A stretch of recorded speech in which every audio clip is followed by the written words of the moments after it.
All right, guys, thank you so much for coming today. So we are doing the review session today for lectures 1 to 5. I'll also talk about exam formats today and what you should be expecting for your first exam.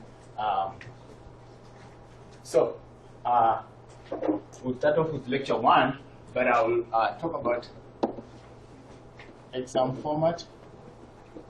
All right, so you have section 1, which will be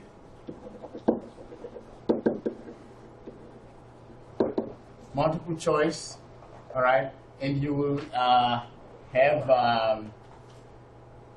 30 times 1 point each, which is 30 points, and then section 2. So the multiple choice questions will be similar to the ones you get in the quiz that you'll do on Connect, just like you've been doing the LearnSmart modules. All right. In section 2 will be short answer mixed with definitions, like maybe I could say define homeostasis or something, or osmosis or something like that. This will be you answer 5 of 6, all right, times 2, which is 10 points, and then section 3 will be long answer. Okay, and here you only answer 4 of 5. Okay, times 5 points, which is 20. So the total for this exam will be 20, 10, 50 points. All right. That's 60. Oh yeah, 60. Sorry, 60. 40 plus thing is 60. Because also, wait a minute. Last time I checked, it was 60. Yeah, no, it's 60 points. Okay, because that's 40 plus 20. Okay, and what I do also in the short and long answer questions, sometimes, I'll give you a bonus part. So there'll be a bonus section, bonus part, where it will be worth anything from 1 to 3 points. Okay, but you have to choose that question is one of your 5 or one of your 4 for you to do the bonus. You can't just say do the bonus only and then pick 4 other questions or something like that. You know what I'm saying? And then you will get, if you answered correctly, you get your 2 points or your 5 points plus whatever the value of the bonus is. So if we answer all of them, what is the bonus? No, the bonus will be part of the question actually. Like, let's say one of the questions in the short answer section, let's say the first question, is worth 2 points. And then it will say, okay, do something else to get another extra point for a question that's normally worth 2 points. Or in the long answer question, it will say do something or maybe 3 things. Then instead of getting just 5 points for that question, you get 8 if you answer the bonus part correctly. Okay. Okay, like list 2 something and then bonus list 3 more. Yeah, or something like that. But this time I'm kind of including something that gets you to critical thinking, in terms of asking why something. Or you may have answered some of the items and given the functions, and then I'll ask why does it do that, or can you explain why, you know what I'm saying? Something happens. And I will be showing you those kind of whys as we go through the review, right? And so the bonus questions, I want you to work a little bit for it in terms of, adding some of your thinking to it and your critical thinking. So the first lecture we were talking about just anatomy and physiology, all right, and just the basic organization of the body, all right, because it is a complex. So we should know the definition of anatomy, of course, and we know that this is structure, what you can see with your eyes, right? And we know that you have systemic, okay, approaches to studying this, surface anatomy, all right? And so you should know those parts, and then the definition for that function. So in the exam, if I ask about a characteristic, I'm referring to anatomy. If I ask about a function or whatever something does, I'm talking about the function is the physiology part. Okay, sometimes I mix and match, so you have to be careful what I'm asking, whether I'm asking for a function or for a characteristic. That's one of the mistakes that people make. You may give me a correct function, but I've asked for a characteristic. Then it won't be correct. Or you may give me a correct characteristic, and I've asked for a function. Then you see what I'm saying? So, and it's easy. What you can see with your eyes is a characteristic, and what something does, the actions or the reactions and things going on, that's a function. And this is divided into organisms, right? Like you can study the physiology of the human being. Okay? And then also you can divide it how to the levels of organization, right? Level organization. Like you can do cellular physiology. You can do cellular physiology and so forth. Or you can do organ physiology, okay? Like the urinary system and what it does in terms of getting rid of metabolic waste. Okay, so those are just the basic definitions. So you might see some of these items talking about anatomy and physiology in the multiple choice section. We'll be like, okay, the study that will show the structure of the hand will be, and then there will be physiology, biology, and whatever. And then you say anatomy, right? So I'm saying those kinds of things. So the levels of organization, I will start with the chemicals, and then we go to the molecules and so forth at cellular level, and then we go to the tissue, organ. Well, the chance of the knees. And then the whole organism. Okay, so, sometimes I may ask, this is a kind of long answer question. I may ask, okay, can you tell me, okay, the levels of organization of the body, and explain, okay, you talk about chemical, and you say, these are the atoms, right? Okay, together. Okay, and then cellular level, it's made up of organelles, right? And it's the unit of the living organism, the functional unit, the structural and functional unit is the cell, right? And then the tissue level, if you're explaining it, is tissue is the cells, right? What else is in a tissue? What's outside the cells, right? The extracellular matrix, right? And you talk about that, okay? In the similar function, right? It's cells, surrounded by extracellular matrix with the same function. That's what makes a tissue, right? And then organ level, it's multiple organs together, right? And they perform a same function, like ureters, bladder, kidneys, and urethra. Wouldn't that be system level? Yeah, sorry, that's the system level. The organ level would be just the bladder or the liver or the, so it will be a group of tissues. Yeah, it will be, well, yeah, it will be a group of specialized tissues for that particular organ, all right, making up that level. And then systemic, then you group a whole bunch of organs, like I was saying, in the urinary system, and then you have a certain function of getting rid of metabolic waste.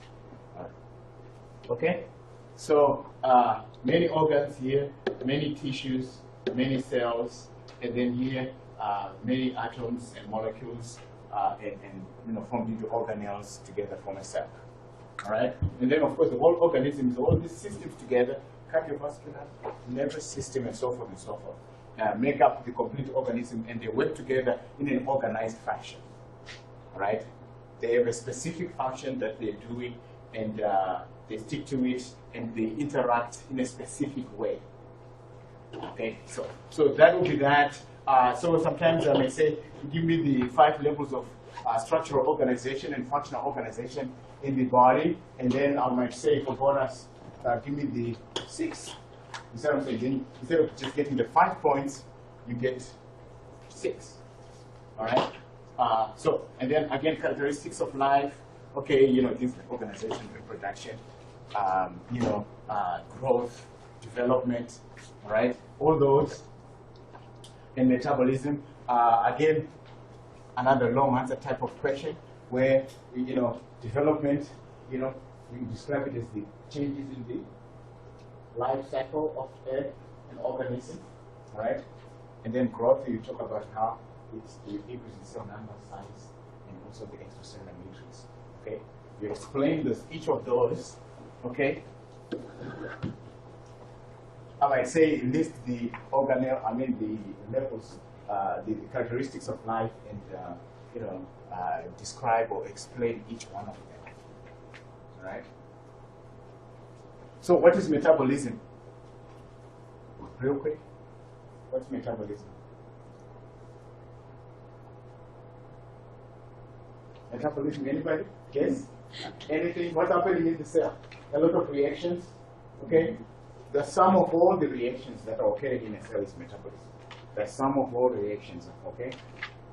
So you got to be able to explain that, right? An organization, what is organization? This one is not that hard.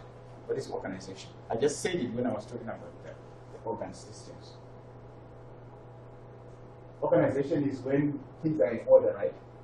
Is when you give somebody a specific function, right? And say, okay, you will be carrying the bucket here, and then you put in sand in the bucket, something like that. So that's what the body does. It's got the circulatory system that's sending, you know, oxygen and nutrients to the rest of the body. It's got the urinary system getting rid of all the waste or metabolic waste from all the metabolism going on, and it's got you know, all the systems, the digestive system, breaking down nutrients. So each one is assigned a function, and they are all related in a specific way. That's what organization is. Okay, to explain that. All right, and then this is self-explanatory reproduction.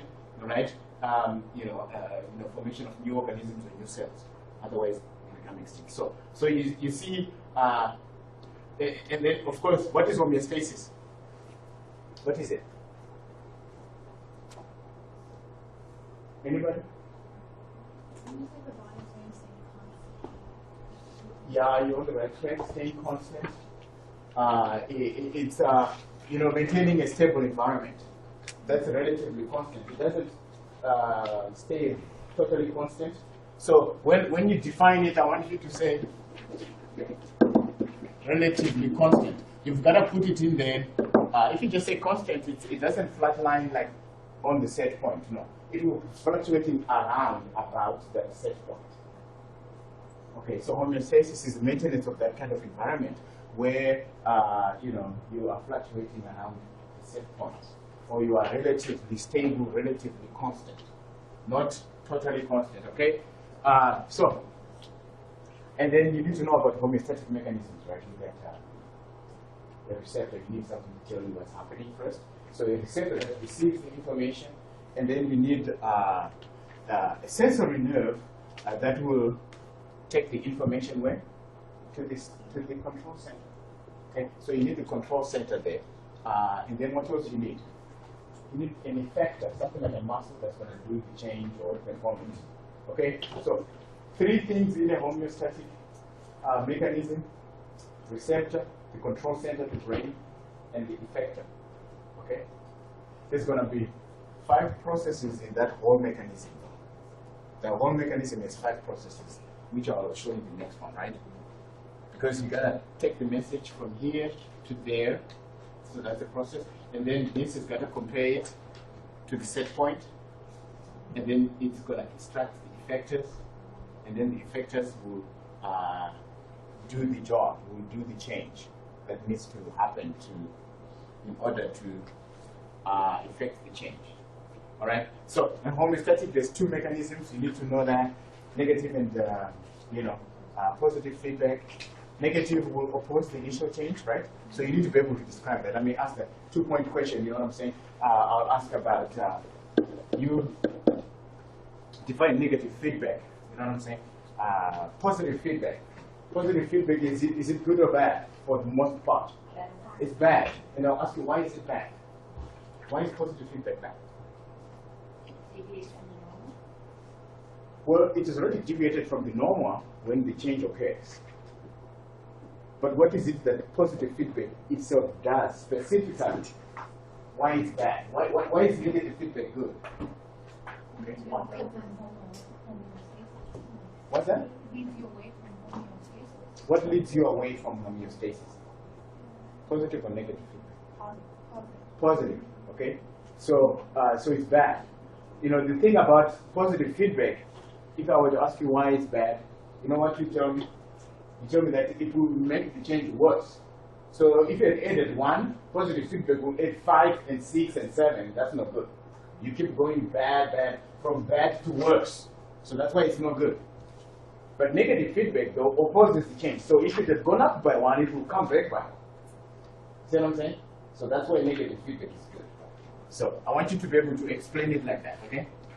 Because I am going to ask those things. All right, so, and then of course the body positions, just be able to explain the anatomical position, which is this. Right now I'm in the anatomical position. Okay, supine, facing, up or down?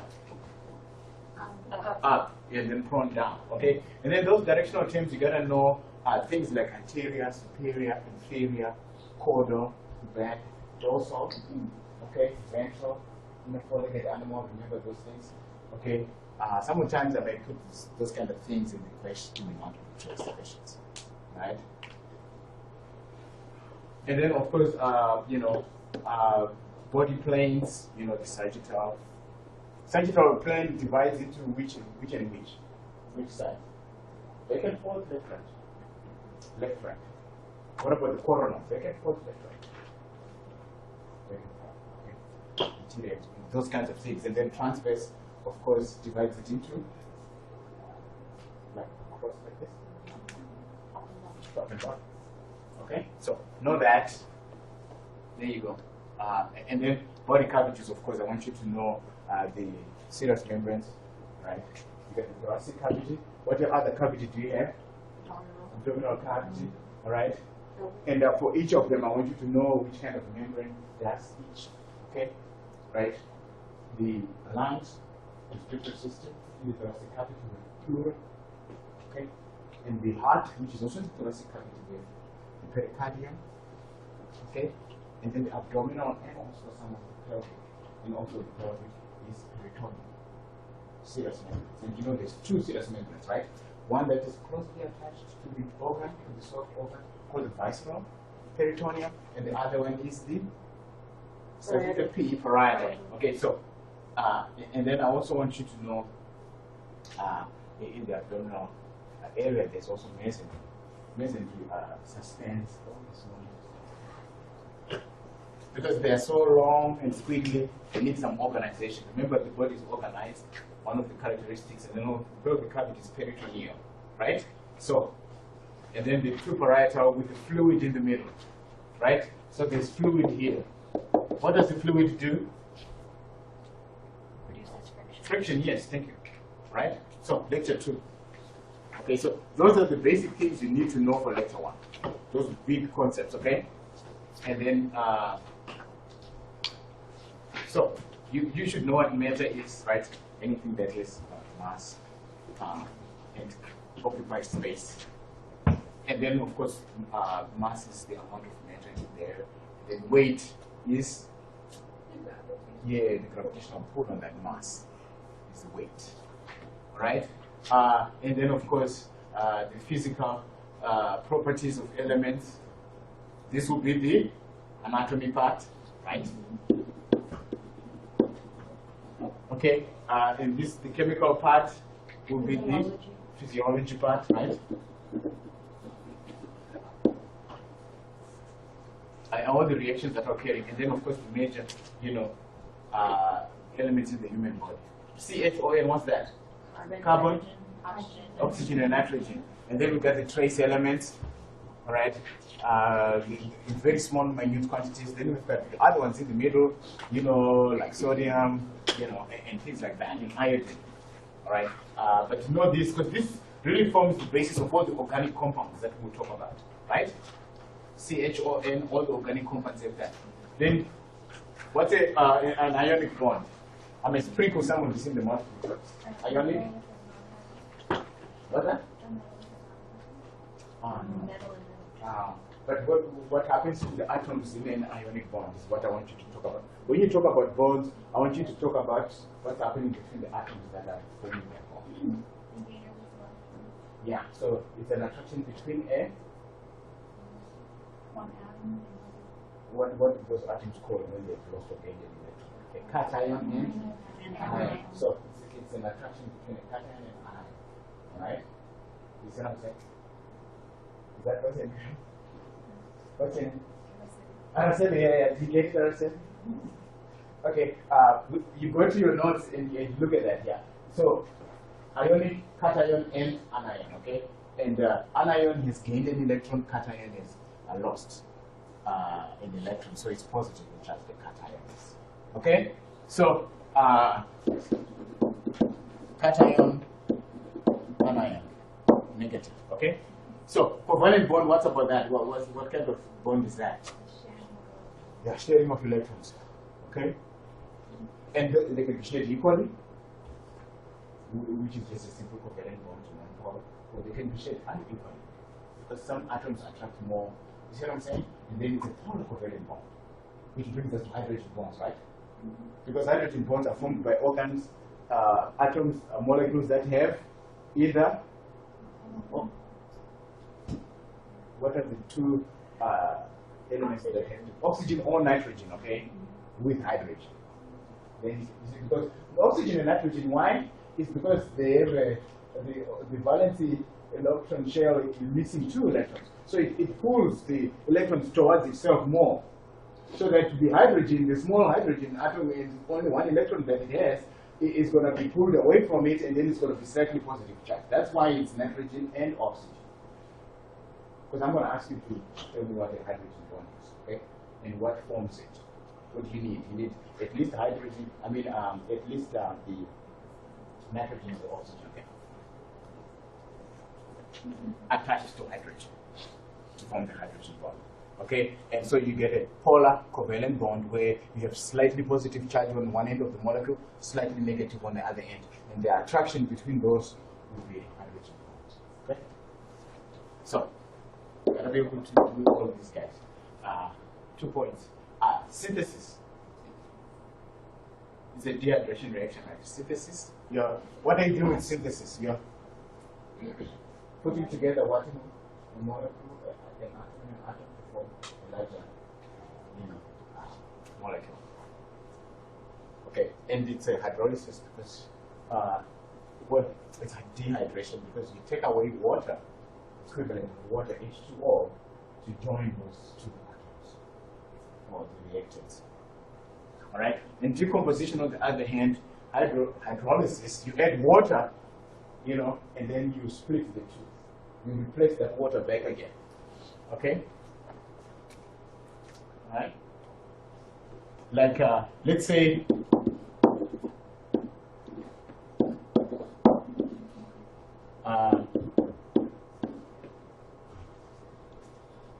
CO.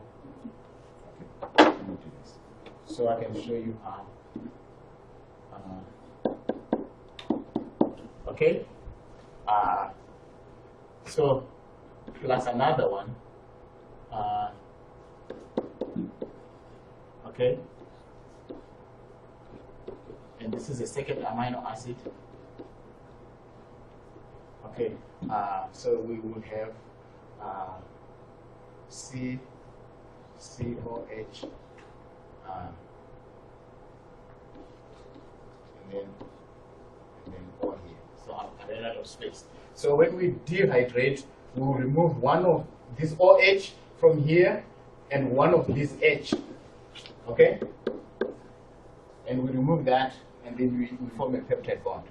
On the other hand, when we decompose, we add this water back, and then we split them again.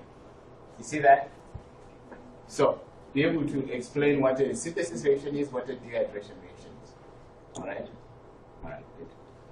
Okay, so, yeah. Now these ones, rates of chemical reaction can be affected by particle size, can be affected by temperature, can be affected by catalyst. Okay?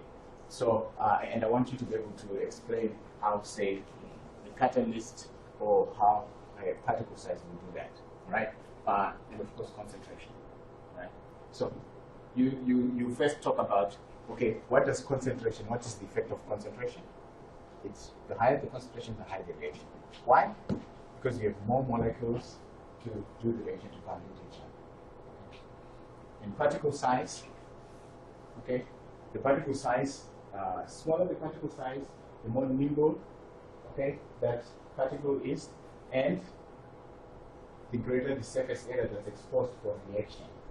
So you will react faster. Okay? So smaller particle size, faster reaction. Alright? And a catalyst, what does a catalyst do? Yeah, how does it speed it up? By doing what? By reducing what? The catalyst reduces the activation energy, right? You gotta go look at your notes, guys. And then you flesh up all these things. Okay? So catalysts will speed up reaction by reducing the energy that you need to start the reaction. And then it will go fast. Okay, so how about temperature? What does temperature do to a reaction? The higher the temperature, the higher the reaction, right? Okay, so how? Why? Why is it? Okay, so this is the example I asked you to explain why temperature increases, high temperatures increase the rate of reaction. Why? Yeah, the energy in the, you're on the right track. The energy in the cells, right? When you heat them, you give them more energy. They're going faster. If they're going faster, the likelihood of them bumping into each other is much greater. Okay? This is going to be the example. When you increase the temperature of the solution, for this solution, you see how when water is boiling, more of these bubbles, the water molecules are moving very fast. Alright? So when they are moving very fast, or whatever molecules that you have in your concoction, the likelihood of them bumping into each other when they are moving faster is a lot greater. So the reaction goes much faster. Okay, so I want you to explain it like that in the exam, okay? Because I am going to ask this. You'll say, I didn't tell you now.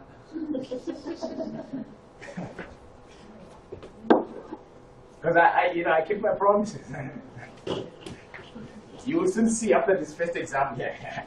Okay, so organic compounds, of course, we get those major ones, 4 major ones: proteins, CHON and S. Nucleic acid, CHONP.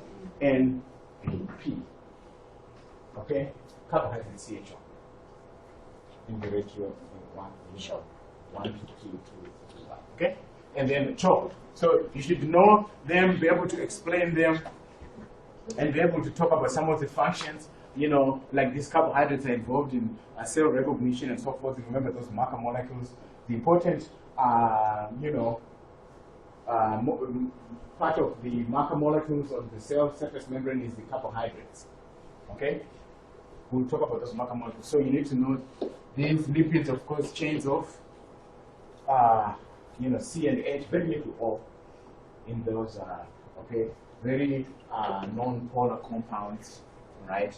So you've got different kinds of fats, steroids, and eicosanoids, phospholipids, and we'll talk about that. Okay, so you need to know that. And then the proteins, of course, they have an amine group, the NH2, and then they have a carboxyl group, COOH. Remember, I just drew an amino acid in that reaction, okay?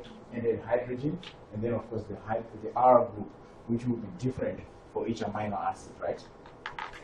And some of them have sulfur. Okay? And then of course nucleic acid, we all know what that is, right? We got the DNA, we got the RNA, and then those form the genetic material, right? The DNA does. And the RNA's job is to copy that genetic material, take it into the cell to make the proteins. Okay? Because the DNA doesn't come out, why? Why doesn't the DNA come out of the nucleus and then just expose itself like this, and then a protein is made? Why do we have to make RNA take it out of the nucleus? Is that enough work? So the DNA stays protected? Yes, the DNA stays protected. It can't come out. If it comes out, it's going to be damaged, and stuff. And then if you damage your blueprint, my God, you wouldn't know what to do next time. Okay, so that's one. I might ask things like that, to ask you why you do why those things happen. Okay, so know these compounds, And then, like I was saying, fats, these are triglycerides, also called because they've got a glycerol backbone and 3 fatty acid chains on them. Okay? These are the most common fats. Right? Then you get the eicosanoids, which are 20 carbon fatty acids, okay, that are usually involved in regulation of reactions in the body. They're like almost like hormones. Then the steroids are hormones proper, like testosterone, estrogen, and so forth, all based on cholesterol. Right? And then we all know what phospholipids do, right? What do phospholipids do? Where are phospholipids? Where are phospholipids? You should know this by now because you should have been reading your notes a little bit. And those lens not modules are okay. But where are phospholipids, guys? That's they're very common somewhere. Think of the cell. Where would you find phospholipids, guys? Phospholipids. Yeah, phospholipids, guys. Lipid bilayer. Man, I have to kind of pull and yank it out of you guys. Phospholipids, you should be able to say that without thinking, guys. By this stage, okay, guys? So next time, you know, when we do the next part of things, read your lectures on top of doing the LensMart modules the night before, and then we do the lecture the following night. On that lecture night, go home, just read the lecture very quickly, and not like trying to cram anything or trying to just read it leisurely like that, and then put it aside. You will have gone through it in the LensMart module. You have gone through it in the lecture. By the time you go through it again, when you just read leisurely, you've gone through it 3 times. The more times you refer to the information, the more you will retain for long-term memory. It's not how long you spend in one session, it's how many times you come back to the same information. That's how you get to know it.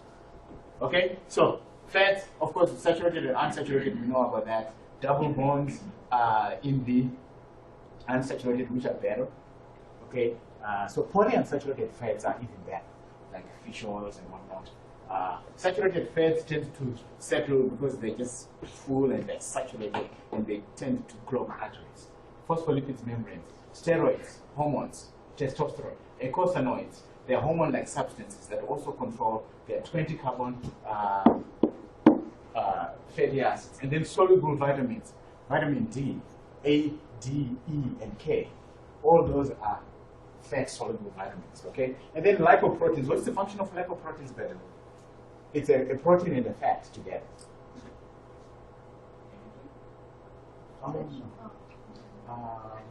Okay, fats, they have to do something with fats and movement of fats.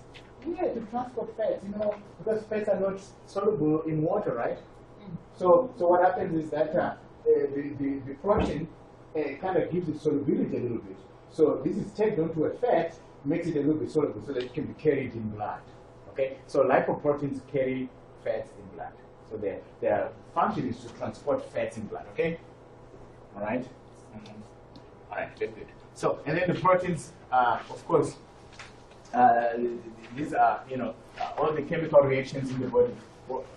In terms of what? Why is it that the proteins are involved in chemical reactions in the body? We just talked about one of those functions just now when we were talking about those rates of reaction.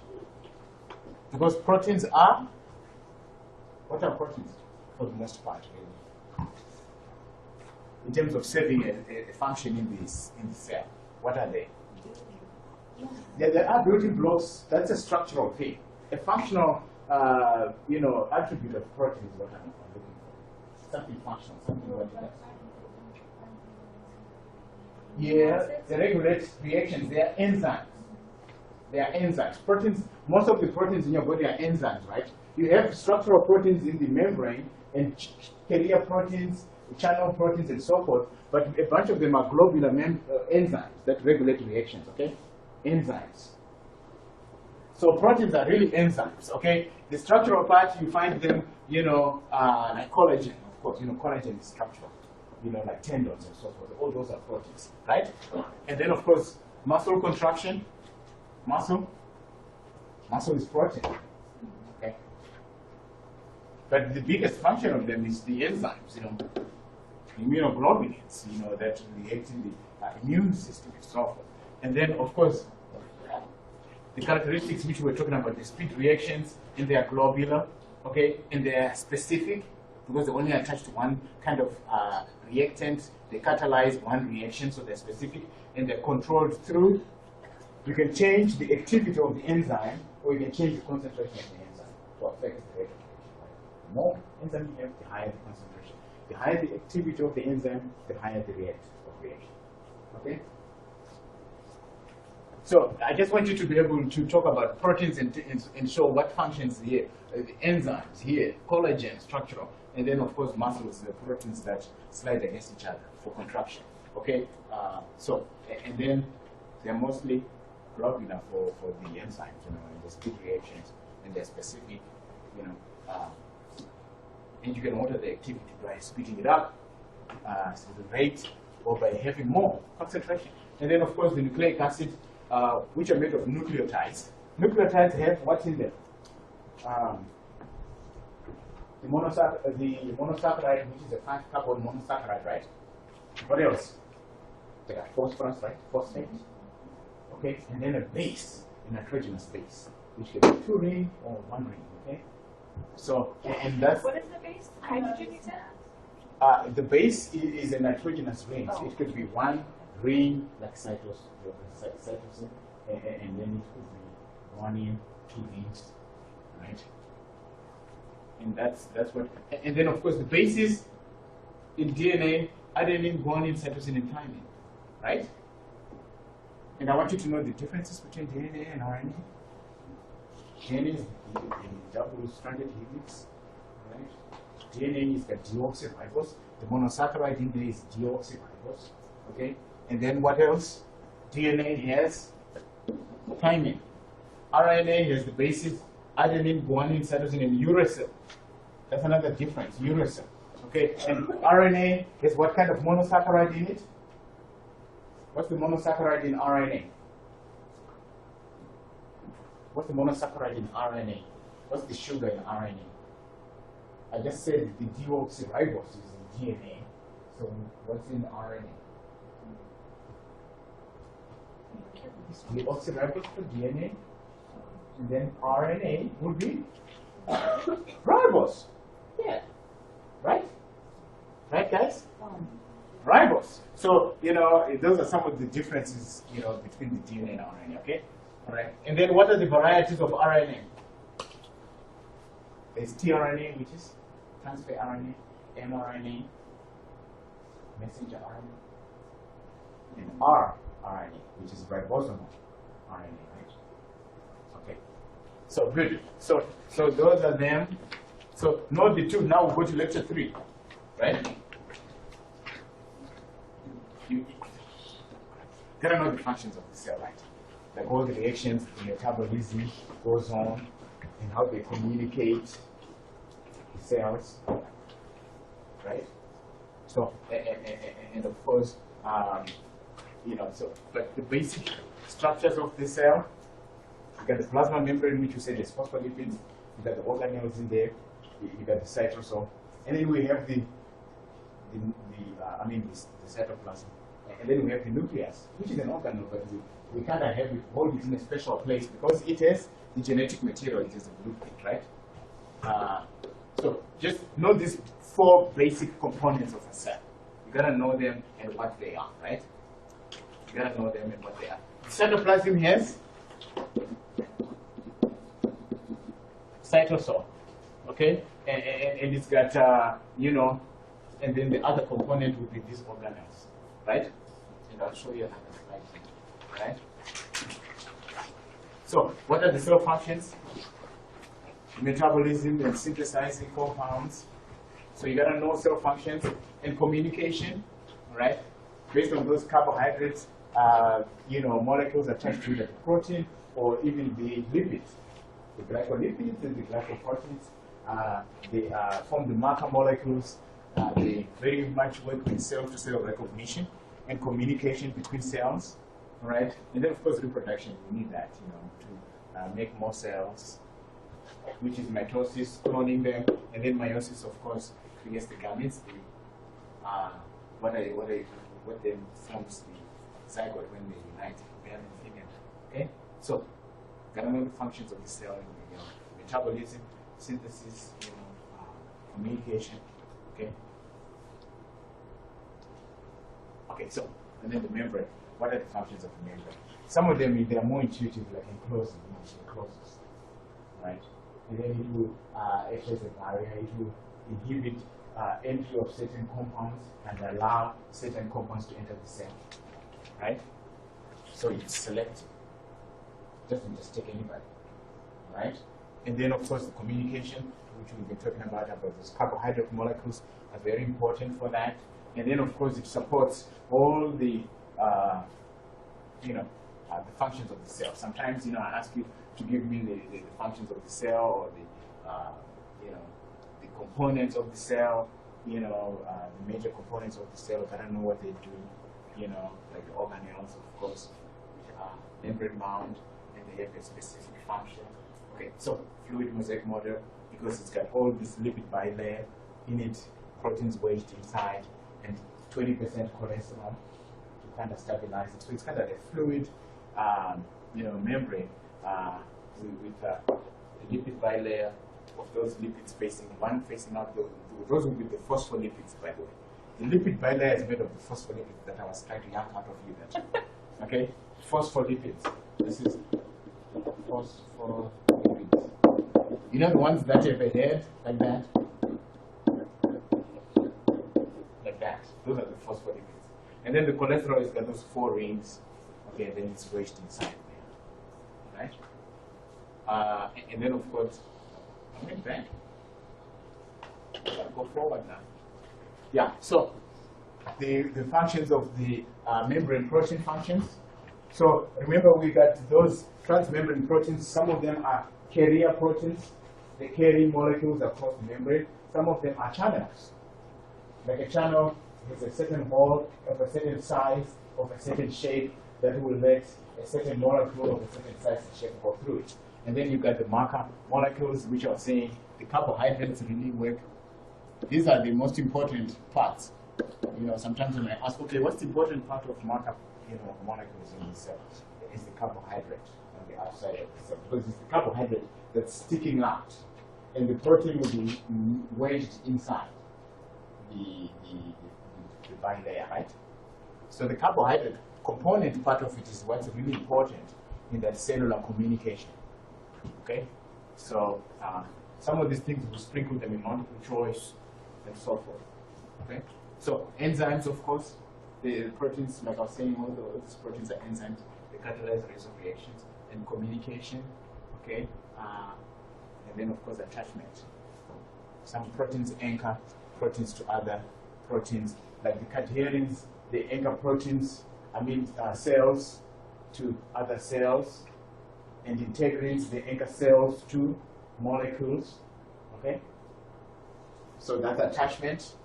So integrins and and those ones, and then the cadherins attach to cells, right?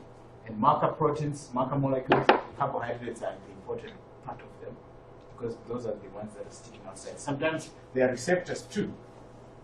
And the receptor will stick to a specific ligand or a specific molecule, will only fit in there, okay? And then it will catalyze some reaction inside the cell.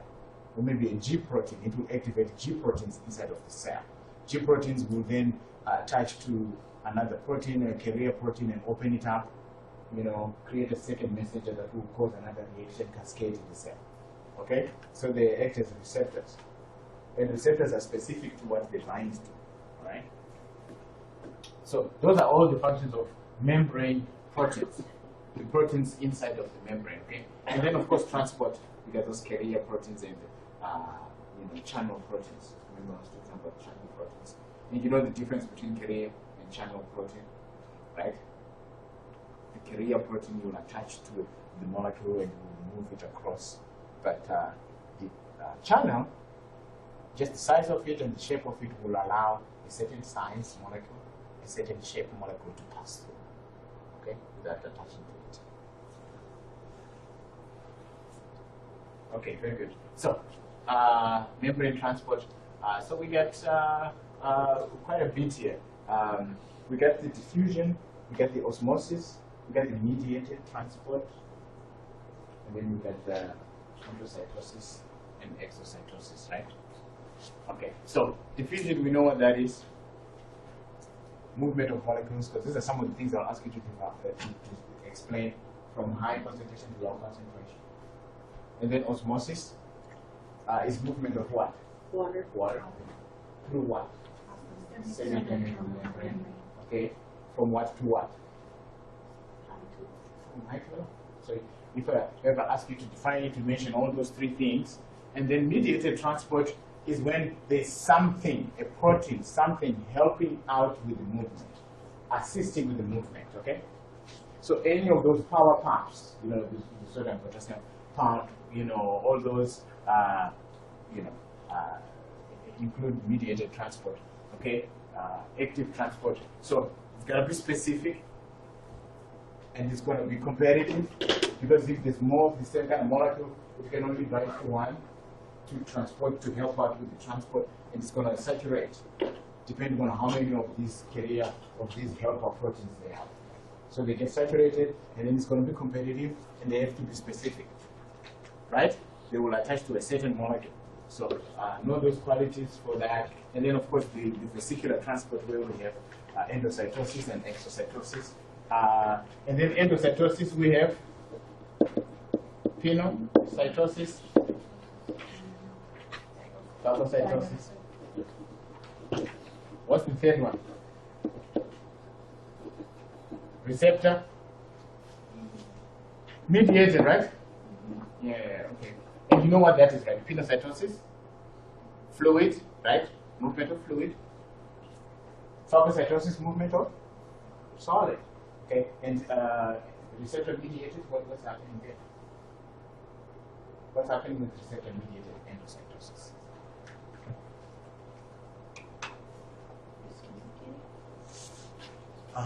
It's some form of endocytosis. Yeah, it's going to be specific. Why? Because it has to do what?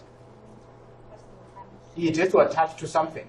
It has to attach to a receptor first before endocytosis occurs. Okay?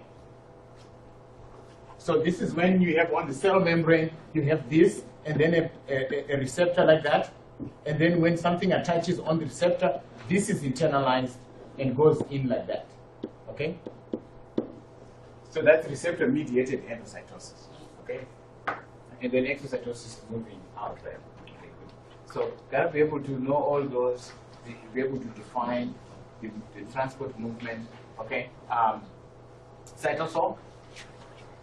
We know that it's part of the cytoplasm, the organelle. The other 50% is organelle. And you know in the cytosol, there's going to be the cytoskeleton, right? With those microtubules that hold it together. Okay? The fluid component. And then organelles, some are membrane bound, like most of the ones like the mitochondria, the Golgi apparatus, and so forth. Some are non-membrane bound, like centrioles and ribosomes are not. Okay? And ribosomes, what's the function of free ribosomes inside of the cell? What do they do? Free ribosomes in the cell do what? Anybody? What's that? Normally, like the rapidoplasmic reticulum, what does it do? It's got ribosomes studded on it. And what does the rapidoplasmic reticulum do? Rapidoplasmic reticulum? Transport and packages. That's the Golgi body. But the endoplasmic reticulum is studded with ribosomes. I'm trying to yarn out of you the function of ribosomes. What does the rough endoplasmic reticulum do? It's studded with ribosomes on it. It's an attachment site. That's what it says. Attachment site. The rough endoplasmic reticulum? That's what it says. Ribosome attachment site transports and modifies proteins. Yeah, so the function of it will be to? Well, you have to form proteins. So the rough endoplasmic reticulum's function is to produce proteins, to create proteins, right? Okay, so free ribosomes are going to be involved somehow in making proteins. And those proteins are, because it's free floating, the free ribosomes make proteins that the cell itself uses. Okay? And the rough endoplasmic reticulum makes proteins that will be transported out of the cell because they'll be membrane bound. The exocytosis can occur with those. But a free ribosome will just create a protein and it will be floating in the cytosol. Okay? So if I ask you what is the function of ribosomes, free ribosomes, then you say protein synthesis, and then those proteins are used by the cell. It creates proteins that are used by the cell, the free ribosomes. Okay? What happened here? Okay, so and then so I don't know if I went too far. Anyway, we're about to finish. Yeah, and all that, because I was talking about the non-membranous part, okay, which is the ribosomes and the centrioles. Okay, so that's what the free ribosomes do, okay? And then, of course, this is what I was trying to say. The rapidoplasmic reticulum that is started with ribosomes makes proteins, protein synthesis, right? And then the smooth endoplasmic reticulum without makes lipids, because it's smooth. Remember, I said smooth lipids and carbohydrates too. Then I said you go further with the smooth endoplasmic reticulum, because I'm going to ask you the exam to say, okay, in the liver, and in certain organs, or the intestines, or the muscles, muscle cells, okay, or the testes, okay, what does the smooth endoplasmic reticulum do with those organs? Okay, so I will ask about that. Okay, the testes is going to produce what? Testosterone. And what is testosterone? It's a lipid, right? It's a steroid. It's a steroid. So it's a lipid. So that's lipid synthesis, right? Okay. In the liver, okay, what is it going to do? The smooth endoplasmic reticulum. From the glycogen and stuff like that, carbohydrate synthesis, right? So that's the function of the smooth endoplasmic reticulum. Carbohydrate synthesis and lipid synthesis, right? Okay. In the intestine, what is it going to do? Going to absorb fat and then reassemble the fat and then transport it. So absorption of fat and stuff like that. But the skeletal muscle and cardiac muscle, what does the smooth endoplasmic reticulum do there? What's that? It does something very different from the original function of the smooth endoplasmic reticulum. What does muscle do there? What does it do? Contracts, right? So muscle contraction, because it carries the calcium that will attach to a certain protein that will cause the muscle to contract. So in the skeletal system, it does something that is not the regular function of the smooth endoplasmic reticulum, in that the smooth endoplasmic reticulum, in cardiac muscle, in skeletal muscle, it's storage of calcium, which is involved in muscle contraction, okay? So you can say storage of calcium, muscle contraction. So this I will ask about, the function of the smooth endoplasmic reticulum in certain organs. So you tell me the organ, you tell me the function, and you explain it. Okay?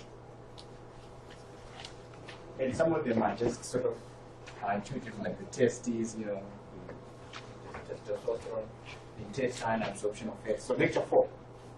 Okay? Lecture 4. All right, so the 4 primary tissues. This is when we talked about tissues and glands and so forth. Okay, we got the epithelial tissues, we got the connective tissues, we got the muscle tissue, we got the nervous tissue. And I said the muscle and nervous, we're going to do them in separate lectures to come.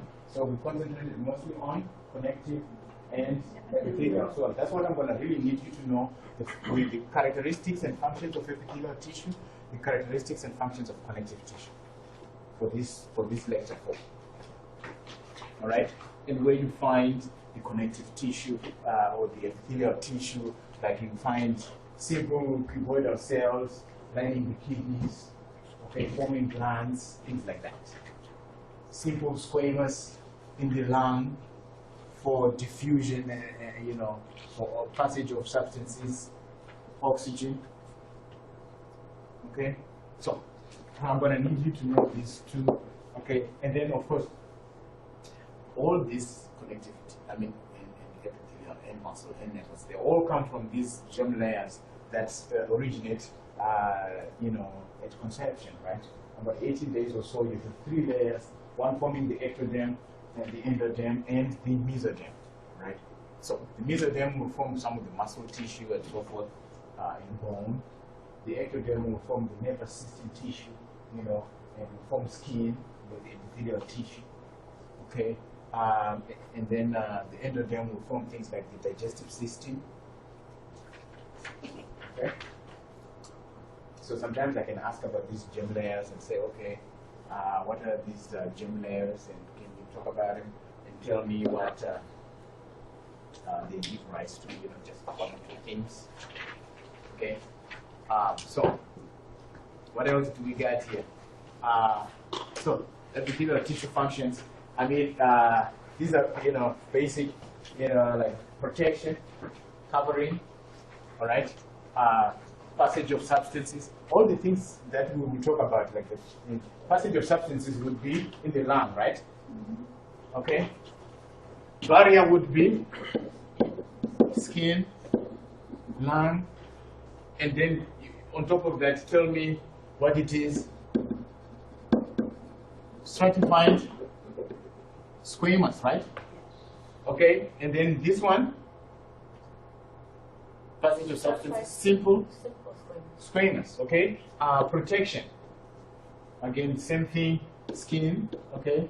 And then it's going to be stratified, okay? At least, and then secretion, cuboidal, it could be layered too. Sometimes the glands of them, secretion, like the glands, the cuboidal. And then absorption, like in the small intestine, they could be cuboidal columnar cells, okay? Especially the columnar cells, they get wedged in between them, the goblet cells that produce the mucus, especially in the digestive system or in the respiratory system, okay? When you have the columnar epithelial tissue with like cilia on them, lining the tracts of the respiratory system with the bronchioles so that they can move mucus and fat particles out. Okay? Or you could have it in the, and I'll show you in a little bit. So I kind of want you to know the function of it and where it's located and what kind of tissue that would be. Secretion, and this is columnar, all right? Simple columnar and so forth. Okay, so these are the functions of skin. You kind of talk about which it is that does it, like is it stratified, and it goes with what we talked about, diffusion and filtration, and then it's usually simple and they're usually squamous, flat. Secretion, it's usually volume. Yes? So when you ask, like if you ask on the test the characteristics, what would we put for that? Because obviously the functions are the barrier, passage, protection, secretion, absorption. But if you ask for characteristics, yeah, the characteristics, the epithelial tissue, they have a basement membrane. Okay, they have a basement membrane, right? Avascular, no blood vessels in there. Okay, and no little extra cellular material. Remember, it's what differentiates epithelial tissues from connective tissue, right? Because connective tissue is a bunch of extracellular matrix. Okay. So that's what we put for characteristics. Yeah, that's what we put for characteristics. Yeah. I was just going fast. Okay. Yeah. It's because I'm trying to finish. But at least it's all shortened. So yeah, we get that. So basement membrane, avascular, and then little extracellular matrix. It's mostly cells for the epithelium. Okay. So and then of course functions, of course. There's a lot more functions. That's why I kind of jumped to functions like real quick, So. All right. So, and then of course, if you want to talk about epithelial cell characteristics, you talk about the what's that? Yeah, go ahead. I like it when you chip in. You know what I'm saying? Yeah. Oh, I was just going to say the different cell layers. Is that what you mean? Well, yeah, but when we're talking of epithelial cells, we're talking about the size of it, like the apical, which is the free surface, and then the lateral, which is attached to another cell, and then of course the basal side, which is attached to the basement membrane. Those are the characteristics of an epithelial cell, as opposed to the tissue, which is many cells, and that's what it will be, less extracellular matrix and things like that, no blood vessels in it, avascular, okay? All right, so simple. Now, this epithelial, is because there's a bunch more cells. Its classification is got to do with how many cells there are or what the cell shape is, right? How many layers of it and whatnot. So simple would be, yeah, one layer, okay, and then pseudo-stratified would be one layer, but it gives the appearance of multi-layered. Why? Because of the position of the nucleus. So this cell is columnar like this. And then the nucleus appears on certain levels. It looks like one cell here, one cell. It looks like it's layered, but it's not. Okay? So that's pseudo-stratified. And then stratified, they are really layered. With more than, at least two, more than two layers of those cells. And then the last one is transitional. Okay? Transitional, what does transitional do? It will stretch, and it's multi-layered, and then it changes in, it transitions between one cell shape to another. They start off as cuboidal, and then when you stretch them, they're more flat. So that's why it's transitional. And where do we find transitional epithelial tissue? Bladder. In the bladder, when it stretches, when it's filling up with urine, like right now I need to go. So my transition is more squamous right now in my bladder. You see, prior to this, when I started the lecture, they were cuboidal. Right? So that's cell layers, and then cell shape. So we get cubes, we get squames, and then we get columnar. So that's simple. All right. So and then the cell shape, of course, will affect where it's found in the body and the function that it performs. Right? Yeah. So stratification and cell shape stratification, and then of course the free surface characteristics.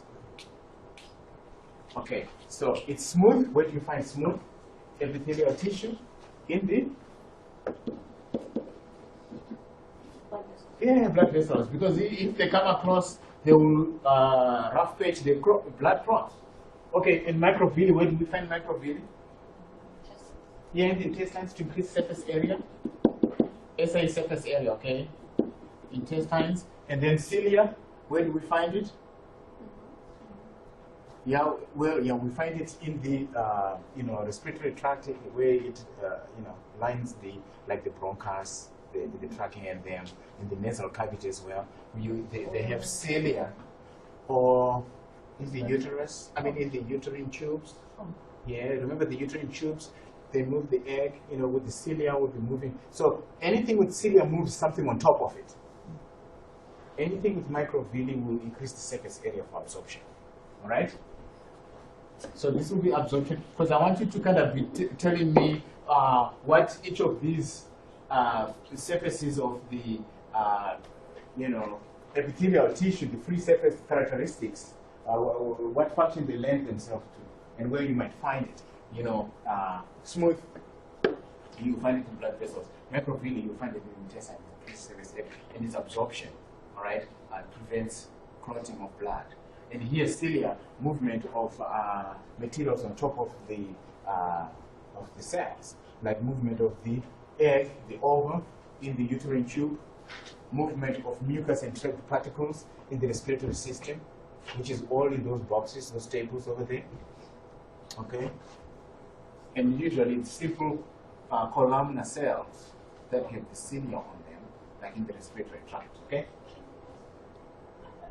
Cell connections, and then we talked about those, the tight junctions, the gap junctions. Tight junctions, they prevent permeability through gap junctions, passage of membrane potentials, because it's a gap that will ions can pass through the membrane, so it connects cells that way, especially in the heart muscle.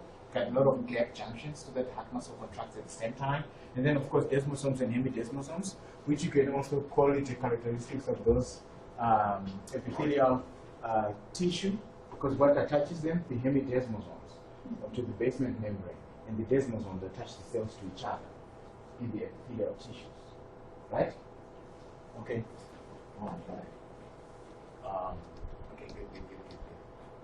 And then of course the glands, they're endocrine, that's secreting the blood, and then there's exocrine that has a duct secreting the outside, and then these are categorized according to the shape of the gland. They're also categorized according to the secretions, the kind of secretions of the gland.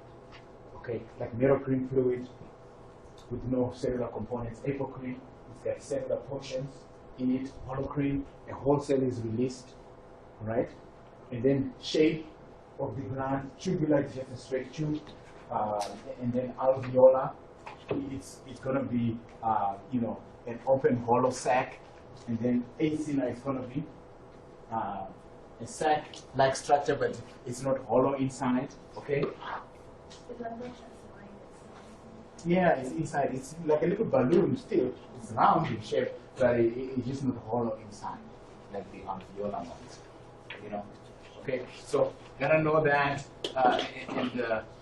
and then of course enclosed functions of connective tissue. All right. Characteristics, we said they have a lot of extracellular matrix. All right. And then these functions, cushioning, transporting, and so forth. And then connective tissue cells that make the matrix, like the blast, and that make the matrix, the site that maintains the matrix, and the clast that will break down the matrix, like osteoclast and whatnot and whatnot. So note the functions of this connective tissue, right? Because and where you may find them, like structural, like those tendons and so forth. And extracellular matrix, what are the components? Ground substance, protein, and fluid, right? The ground substance is proteoglycans, which I said absorb water, and also, you can get rid of it so that you can squish it, and then it goes back to the original shape, right? So know this, because I may ask about what is in the extracellular matrix, what components of the extracellular matrix, and describe them. So you talk about the ground substance, you talk about the proteins, which are the fibers, and then you talk about the fluid, okay? And then, of course, sometimes I may say, okay, tell me the different kinds of connective tissues they are, and where you might find them or their function. Loose would be under the skin, or in its pecs. Loose connective tissue, also called areola, is what creates intramuscular effect. You know what they call marbling with beef? That's areola, loose connective tissue. Because marbling makes beef tendernized, and it's good, right? So dense, of course, you find them in tendons and so forth, and cartilage, the ends of the joints of the bones, and, okay, hyaline cartilage as well, okay, costal cartilage is in the ear, and so forth. So fibrocartilage between the discs, the vertebral discs, and then bone, of course, and blood. Those are specialized connective tissue. Bone is like a solid matrix, and then, of course, blood is a fluid matrix. Okay, so I might say, give me all those five, and then you can give me another one for bonus points, and tell me where you find that connective tissue, and I can what the function of it is, right? Good. And then, of course, these ones, I said just the smooth, cardiac and skeletal, and the neurons, the neurons and glial cells that support them, and we'll study them separate lectures, okay? And then these membranes we kind of already did, except the synovial one. Just know that this is on the joints. This is organs that open outside, organs that don't open outside, like body cavities. And then, of course, for inflammation, just know the general symptoms like redness, swelling, and heat, and so forth. Because and then tissue repair. Know that the clotting happens, then the inflammation brings blood. Granulation tissue is really the fibroblasts that will make the new cells that will then be replaced and be regenerated when they form the cells that have been, like if it's the dermis that's been injured, then you have the fibroblasts in the granulation tissue that will make the cells that will become the dermis. Okay, and that's when these fibroblasts turn into regenerate new cells to replace what was injured. Okay, so quickly we'll go through lecture 5. Somebody's going to come here, right? These functions of the skin you've got to know, right? Like protection and what qualities are there, like the multi-layered, and then sensations like macro cells, touch receptors, temperature regulation. Because I may want you to explain how that happens. Temperature regulation, you've got the hair and so forth, right? And the vitamin D, UV light, and 7-dehydrocholesterol. Excretion is not a big component of this function of the skin, right? And then, of course, you gotta know each of the 5 layers here: corneum, lucidum, granulosum, spinosum, and basal. And you gotta know their order too, from most superficial to deep. Okay? And then you also gotta know the movement of or the change in structure and function of these cells as you go up know the 4 cells here in the epidermis, like the keratinocytes, what they do, melanocytes, Langerhans cells, Merkel cells, what they do, right? Gotta know that, and then of course gotta know the layers of the epidermis, and gotta know their order too. This one sometimes is not present, okay? And I want you to know how the structural changes, because I may ask it as a 5-point question. The structural and functional changes that occur in the layers of the epidermis. When you move from here, cuboidal, and then you're forming keratin, and over here you're forming keratohelin, and then over here you are forming, keratohelin granules together with lamellated bodies, and these are diamond-shaped, okay? And then these ones are flat squamous, and these ones are now full of keratin, and so forth with the surrounding lipids. So I'm going to ask about that change in structural and functional characteristics in the layers, starting with the deepest, going up to the top. Okay, so you gotta know that, and then of course these are them. This is the order in which, starting from this is it deep or superficial? Deep. This is the deep going down. So if I explain for you to start with the deep layer, I want you to show me that this is the deep layer. You start with the correct one and you go down to the bottom. Okay, to the top. Okay, very good. And then of course, skin color changes. I may ask about, remember we really went through this, so I can go through this fast because this is our last lecture that we did. And I said I need you to know about things like blushing erythema, things like UV light, tanning and things like that, keratin, how it affects skin color, hepatitis, jaundice, okay? And so, because I will ask you to explain 5 things that alter skin color, physiologically or environmentally, okay? So that's going to be there, okay? So that you got to stand there. And then, of course, the dermis is got 2 layers, papillary and reticular. And then, of course, it's mostly adipose tissue, and it gives strength. You know, the function of the dermis, it gives strength and flexibility, whereas the epidermis is for protection, right? Okay, because I'll ask you what are the functions of the 2 layers of skin. Subcutaneous is not really 2 layers, right? So good. And then, of course, we need to know about sweat glands and sebaceous glands and so forth in terms of how they are involved in temperature control and prevention of dehydration. The sebaceous glands are all prevention of dehydration, and sweat glands, of course, temperature control and how that happens, right? Okay, reduce sweat, it evaporates, and then this was I just need you to know the cell and the what it affects. Okay, like the basal cell carcinoma, basal cells. And then the squamous cells in the squamous cell carcinoma, and then the keratinocytes in the so and how malignant it is. But mostly I need you to know the layers of the dermis and the epidermis and what their functions are. And then this just shows you how to treat burns and full thickness burn and whatnot. But the effects of aging, know what happens when you get old, loss of elasticity, slowing down of melanocytes and so forth, so you get more cancer and dry and itchy skin, reduced gland activity, so you don't have the sebum, the skin is dry and itchy, it's not, and less melanocytes. And that's it. Thank you guys. Sorry we went over a little bit, but you can look again at all those sections, and you can see the questions that lend themselves to long answer questions, and the rest of them will be multiple choice stuff and short answer questions. Thanks, guys. I'll give you 5 minutes in the lab, okay? We'll start at 5 past.